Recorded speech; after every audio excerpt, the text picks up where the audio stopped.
여러분 안녕하십니까? 오늘 준비한 내용은 문자 디자인입니다. 문자는 메시지에 감성과 감정을 담아서 시각적으로 전달할 수 있는 타이포그래피의 중요한 요소입니다. 디자인 컨셉에 따라 서체의 스타일이 문자 디자인에 영향을 미칠 수 있기 때문에 사용 목적에 따라 서체를 선택하는 기준이 있어야 되겠습니다. 문자 디자인에서 글꼴과 문자의 크기, 간격, 줄간격, 장평 조절 등을 통해서 전달하려는 메시지를 다양한 디자인으로 표현할 수 있는데, 문자 디자인에서 설정할 수 있는 옵션들을 기본 옵션 창과 문자 패널 창을 통해서 차례대로 설정하는 방법을 살펴보겠습니다. 도구바에서 문자 도구는 아래쪽으로 내려가면 T 아이콘이 있습니다. T 아이콘을 클릭하셔서 문자를 입력할 수가 있습니다. T 아이콘에서 마우스 오른쪽 버튼을 누르시게 되면 수평 문자, 세로 문자, 그리고 마스크 도구를 이용해서도 문자를 디자인할 수가 있습니다. 문자 도구의 단축키는 T를 사용해 주시면 됩니다. 이 문자 도구 중에서 가장 많이 사용하는 도구는 수평 문자 도구입니다. 그리고 디폴트로도 설정이 되어 있습니다. 수평 문자 도구를 클릭한 다음에 화면상에서 마우스를 클릭하게 되면 커서가 깜빡깜빡거립니다. 이 커서의 크기가 문자의 크기라고 보시면 됩니다. 지금 현재 옵션 창에 보시면은 이렇게 기본적으로 설정되어 있는 값들이 있습니다. 이 값으로 그대로 문자를 입력한다면은 이렇게 바로 입력을 해주시면 됩니다. 입력을 하고 난 다음에 1차적으로 여기에 입력한 이 텍스트에 대해서 글자의 모양이라든가 그리고 크기 이런 것들을 바로 변경도 가능합니다. 이렇게 먼저 미리 텍스트를 입력을 하고 난 다음에 위쪽 옵션 창에 가셔서 첫 번째 있는 것이 글꼴입니다. 글꼴이 가나다 순서대로 되어 있어서 바로 하나씩 찾아서 변경을 해주셔도 됩니다. 이렇게 선택한 텍스트에 대해서 글꼴이 변경이 되고, 그 다음에 이제부터 입력하는 모양은 지금 변경한 글꼴로 텍스트가 이렇게 입력이 되게 됩니다. 그리고 입력한 텍스트 중에서 일부의 텍스트에 글자의 크기를 변경하겠다라고 하면은 옵션 창에 가셔서 여기 있는 항목들 중에서 선택을 하시거나, 없을 경우에는 마우스로 드래그를 하셔서 직접 이렇게 글자의 크기를 입력을 한 다음에 엔터키를 눌러주시면 됩니다. 또한 선택한 이 텍스트의 컬러를 변경하겠다라고 하시면은 위쪽 옵션 창에 가셔서 컬러에 여기 보시면은 세로로 빨주노초 파남보의 이 컬러에서 선택을 하시고, 그리고 색의 밝기와 그리고 순도를 조절한 다음에 색상을 정해주시면 됩니다. 그러면 이번에는 텍스트를 입력하기 전부터 모든 것들을 설정한 다음에 데이터를 입력해 보도록 하겠습니다. 자, 다시 텍스트 도구를 선택을 하고요. 그 다음에 다시 클릭을 했습니다. 커서가 지금 깜빡깜빡 거리고 있는데 지금 현재 바탕체로 되어 있습니다. 여기서 만약에 글꼴의 이름을 내가 알고 있다, 굴림이다 그러면 굴림, 도둠이다 그러면 도둠이라고 직접 입력을 해주셔도 되고요. 영문의 타임체를 내가 입력을 하겠다 그러면 이렇게 타임이라고 TI만 입력을 해도 바로 이렇게 불러서 설정을 할 수도 있습니다. 지금 바로 설정이 됐고요. 그 다음에 텍스트의 스타일을 조금 굵은 걸로 가겠다, 텍스트의 크기는 좀 아주 크게 가겠다 설정했습니다. 이제 텍스트를 입력해 보도록 하겠습니다. 보시다시피 이렇게 타임체가 적용됐습니다. 텍스트에 대한 정렬 상태를 변경하겠다. 지금 센터로 되어 있는데요. 왼쪽 정렬, 중앙 정렬, 오른쪽 정렬. 이건 전체 텍스트 전체 단위로 적용되기 때문에 마우스로 드래그 하지 않더라도 바로 정렬을 할 수가 있습니다. 그리고 여기에 텍스트 컬러를 다시 적용하겠다 그러면은 색상 피커 창에서, 조금 전에는 제가 색상을 이렇게 적용하는 방법을 설명드렸지만은 실제 GTQ 시험에서는 이렇게 컬러 바에서 색상을 선택하고 색상의 밝기와 순도를, 채도를 정하는 것이 아니라 가장 아래쪽에 보시면은 샵 하고 오른쪽에 16진수 값을 입력을 해주셔야 됩니다. 여기서 값을 입력을 해서 6자리를 입력을 하게 되면은 텍스트 값이 나옵니다. 이 값으로 데이터를 입력을 해서 색상을 결정을 해주는 거기 때문에 여러분들이 시험지를 작성을 할 때 컬러를 이렇게 선택을 하고, 그 다음에 여기에서 밝기와 그리고 색의 채도를 설정하는 거는 여기서는 설정을 하실 필요가 없겠습니다. 바로 여기서 입력만 해주시면 된다는 거고요. 텍스트를 우리가 값을 입력을 할 때 보통 가장 밝은 색과 어두운 색이 있습니다. 그러니까 화이트색이죠. 화이트색의 컬러는 F가 6개입니다. 그래서 여기서 F를 6개를 이렇게 입력을 대문자 소문자 관계없습니다. 입력을 하거나 아니면 마우스로 왼쪽 가장 상단 부분을 드래그해서 선택을 해서 이동만 하셔도 값을 바로 입력을 하지 않고 텍스트 값을 컬러로 설정할 수도 있습니다. 검정색도 마찬가지입니다. 값을 이렇게 오른쪽 밑을 쭉 드래그해서 이동만 해줘도 0이 자동으로 설정이 됩니다. 아니면 이렇게 마우스를 아래쪽에 갖다 놓고요.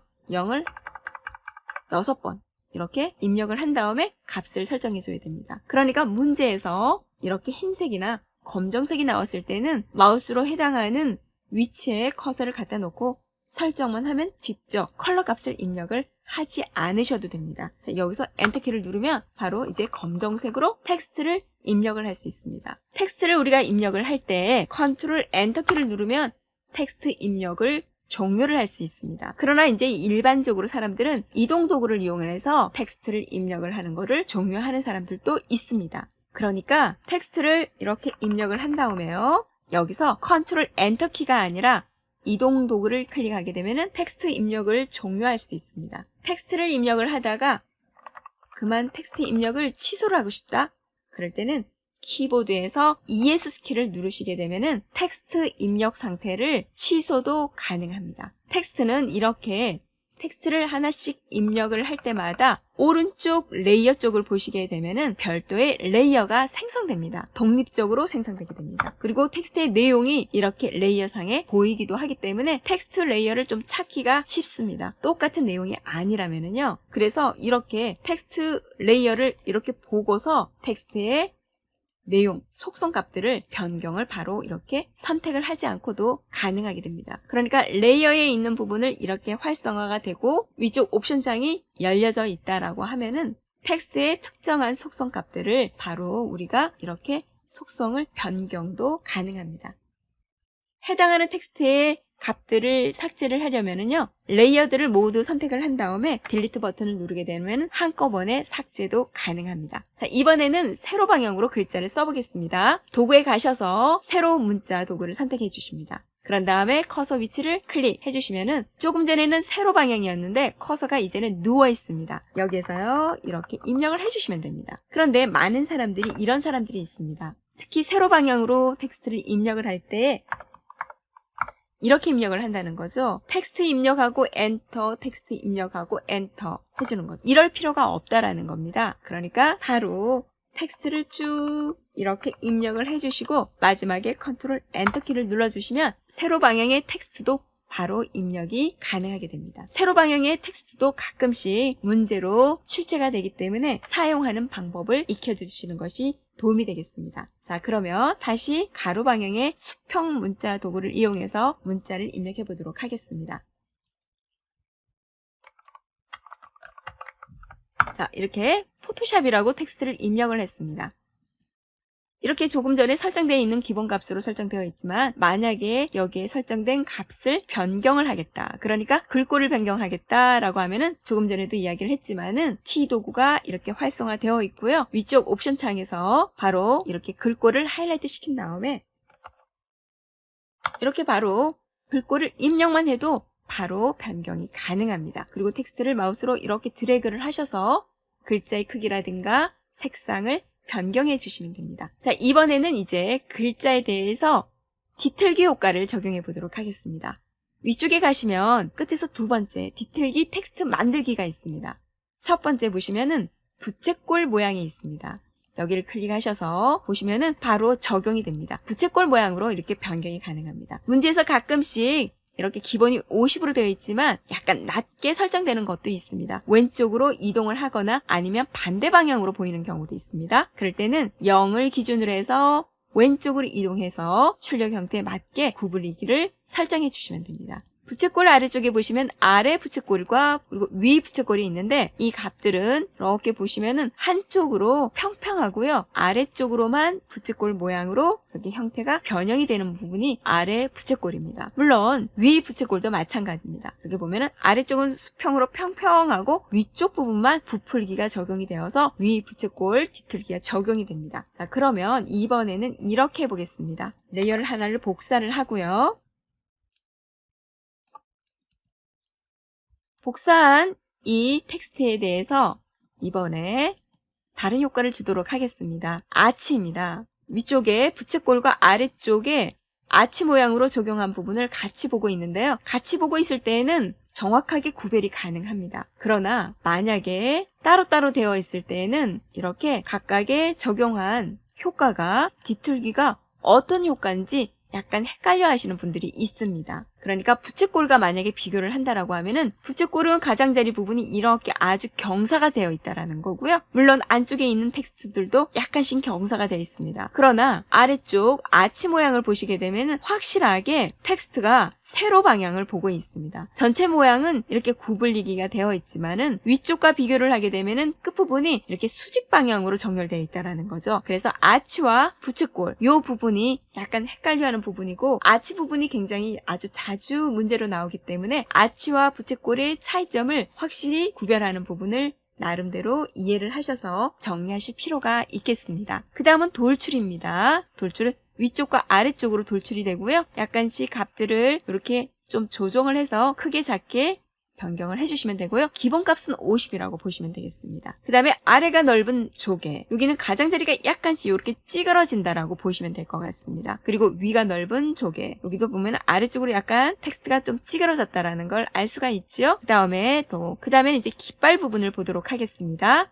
깃발은 이렇게 아래에서 위로 이렇게 올라가고 있는데요. 이 부분에 대한 구별도 좀 하실 필요가 있을 것 같습니다. 그래서 좀 복사를 해서 다른 것들과 같이 비교를 해보도록 하겠습니다. 자, 조금 전에 위쪽에 깃발을 줬고요. 그 다음에 이번에는 작업 공간에서 텍스트 위쪽에 커서를 갖다 놓고 오른쪽 버튼을 눌러서 해당하는 레이어 똑같으니까요. 어떤 뒤트기가 적용됐는지 지금 모릅니다. 내용이 똑같기 때문에요. 그래서 이렇게 레이어를 찾아 들어갔습니다. 도구에서 T를 누르시고요. 위쪽에 가셔서 이번에는 깃발이 아니라 파형이 좋습니다. 파형은 이렇게 깃발과 구별을 해보면은 이런 부분이 있습니다. 텍스트가 약간 좀 찌그러진 부분이 있습니다. 이렇게요. 찌그러져 있죠. 그죠? 이게 깃발과 차이점이 있다라고 구별을 해주시면 되고요. 그 다음에 또 이제 아래쪽 보도록 하겠습니다. 아래쪽에 있는 부분도 이번에는 깃발이 아니라 상승입니다. 상승과 그리고 위쪽에 있는 깃발과 차이점은 뭐냐면은 깃발은 아래쪽에서부터 점점 지금 이렇게 올라가고 있습니다. 물론 문제가 이렇게 한쪽으로만 되어 있는 것이 아니라 반대쪽으로 되어 있는 경우도 있습니다. 이렇게요. 이거는 왼쪽과 오른쪽으로 마이너스 플러스 값으로 조정을 해주시면 됩니다. 값은 일반적으로는 50으로 되어 있지만 약간씩 가끔 가다가 한 30에서 20 정도로 낮게 설정된 그런 결과물이 나오기도 하는데 이거는 문제에 나오는 출력 형태를 참조를 해주시면 됩니다. 이렇게 상승은 텍스트의 변형 없이 점점 올라가거나 내려가는 그런 효과가 있고요. 그리고 파형은 이렇게 텍스트가 일부분이 찌그러진다라는 거, 이런 부분으로 구별을 해주시면 되고요. 그 다음에 깃발은 완전 웨이브가 적용이 된다라는 거, 이렇게 구별을 해주시면 되겠습니다. 그 다음에 물고기 효과는 완전하게 이렇게 앞쪽이 튀어나오고 뒤가 작아지는, 물론 이게 반대 방향인 경우도 있습니다. 실제 이런 물고기의 윤곽선 라인을 생각을 해서 이 뒤틀기 효과를 적용을 해주시면 되겠습니다. 그 다음에 아래쪽 부분은 잘 나오지는 않지만 다시 보도록 하겠습니다. 어안 렌즈와 같이 이렇게 텍스트를 구부리기 효과를 주게 되면은요, 바깥으로 이렇게 전체적으로 부풀기 효과가 나타나기도 하고요, 또 반대 방향으로 안으로 줄어드는 그런 효과를 어안으로 뒤틀기 효과를 줄 수가 있고요. 그 다음 아래쪽에 보면은 부풀기가 있습니다. 부풀기는 좀 더 큽니다. 그리고 형태가 좀 더 명확하게 알 수 있게 값을 이렇게 뒤틀기 효과로 적용을 할 수가 있고요. 그 다음에 양쪽 누르기는 앞쪽이 적용한 것보다는 좀 더 강력하게 텍스트에다가 효과를 줘서 왼쪽과 오른쪽에 누르는 효과를 적용할 수가 있습니다. 그리고 마지막 뒤틀기 효과. 뒤틀기 효과는 텍스트에 이렇게 뒤틀기 효과로 해서 형태를 완전히 한쪽으로, 왼쪽으로, 오른쪽으로 뒤틀어주는 그런 효과를 적용할 수 있는데 뒤틀기 효과는 좀 잘 나오지 않는 그런 뒤틀기 효과 중에 하나입니다. 이렇게 뒤틀기 효과들은 다양하게 문제들이 나오기 때문에 각각의 어떤 효과들이 적용되는지를 눈여겨서 보실 필요가 있겠습니다. 이렇게 텍스트의 뒤틀기 효과는 다양한 효과가 지원이 되고 있고 여러 개의 다양한 그런 뒤틀기 효과가 출제가 되고 있기 때문에 각각의 효과가 어떻게 추출되어서 보여지는지 직접 테스트를 해서 익혀두실 필요가 있겠습니다. 그리고 문자 도구의 위쪽 옵션 창에 가게 되면은 가장 마지막에 항목이 있습니다. 이 항목 부분을 클릭하게 되면은 문자에 별도의 패널을 사용할 수가 있습니다. 이 패널에 있는 항목들은 위쪽 옵션 창에 있는 항목들을 포함하고 추가적인 기능들이 있습니다. 예를 들면 문자와 문자 사이의 간격을 더 넓게 아니면 더 좁게 설정도 가능하고요. 그리고 2줄 이상의 텍스트에 대해서 줄 간의 간격 조절이라든가 문자에 대해서 장평을 조절하는 이런 디테일한 문자 디자인 작업을 진행할 수가 있습니다. 그러나 포토샵 GTQ 자격증 시험에서는 기본 설정 값으로 답안 작성을 해주셔야 됩니다. 잠시 문제의 일부분을 보도록 하겠습니다. 문제의 답안 작성 요령을 보시게 되면은 제시되지 않은 문자 속성 이런 부분을 보시면 되겠습니다. 문자 속성을 기본 값으로 작성하지 않는 경우에 감점 처리한다고 되어 있습니다. 문자 패널에 있는 이런 값들 자동으로 설정되어 있어야 되고요. 그리고 글자와 글자 사이 간격도 기본값 되어 있어야 되고요. 그 다음에 글자에 대한 장평도 기본으로 100%로 설정되어 있습니다. 기본값으로 문자를 작성을 해주시면 되겠습니다. 이번 강의에서는 문자 도구를 포토샵에서 작성하는 방법과 깃털기 효과 사용하는 방법들을 살펴보았습니다. 감사합니다.